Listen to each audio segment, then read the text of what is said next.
মৰমৰ মইনাহঁত, আজি মই আকৌ এটা তোমালোকৰ কাৰণে সাধু লৈ আহিছোঁ।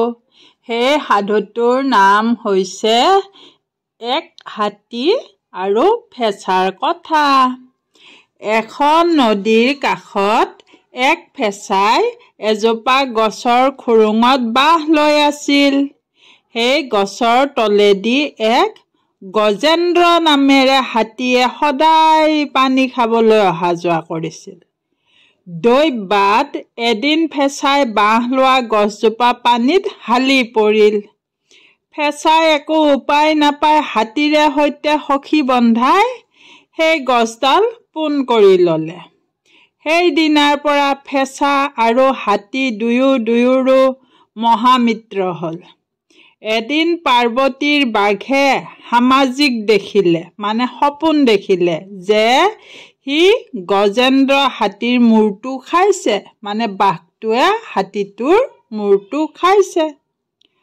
স্বপ্নৰ ফলৰ কথা বাঘে মহাদেৱক সোধাত মহাদেৱে বাঘক ক'লে, স্বপ্নত দেখিছ যেতিয়া তই গজেন্দ্ৰৰ মূৰটো খাব পাৰিবি, যা খাগৈ যা।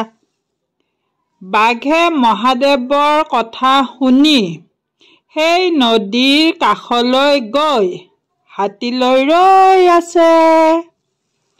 সিফালৰ পৰা হাতী পানী খাবলৈ আহিলতে বাঘে হাতীক ক'লে, ককাই, আজি তোৰ মূৰটো সামাজিকত খাইছিলোঁ, সপোনত খাইছিলোঁ।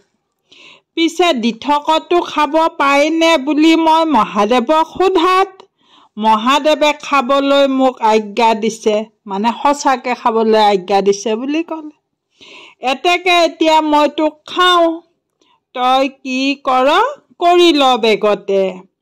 বাঘৰ কথা শুনি হাতীৰ মহাভয় হ'ল আৰু সি একো নামাতি ৰৈ থাকিল।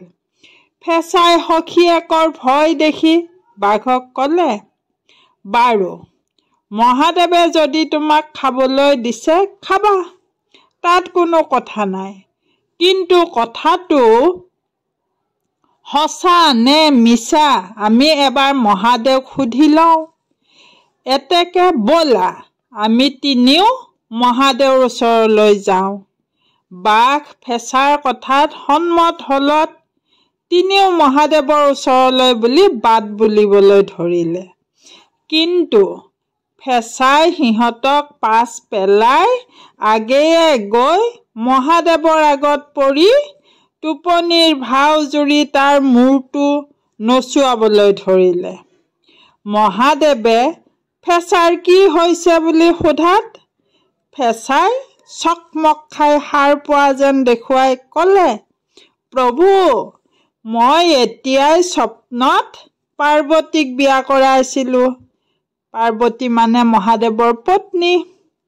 পাছে দিঠকতো বিয়া কৰাবলৈ পাম নে নাপাম? মহাদেৱে ক'লে, স্বপ্নত পালি বুলিয়ে পাবিনে নেপাৱ? ফেঁচাই ক'লে, কিয়?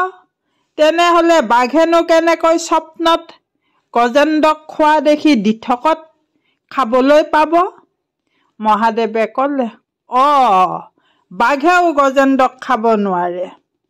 এনেতে হাতী আৰু বাঘ আহি ওলালহি। বাঘে হাতীক খাব নোপোৱা শুনি বিমৰ্ষ হৈ ৰ'ল, দুখ কৰি থাকিল।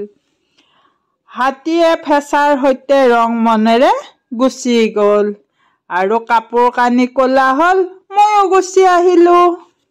বাই বাই দেই আজিৰ কাৰণে।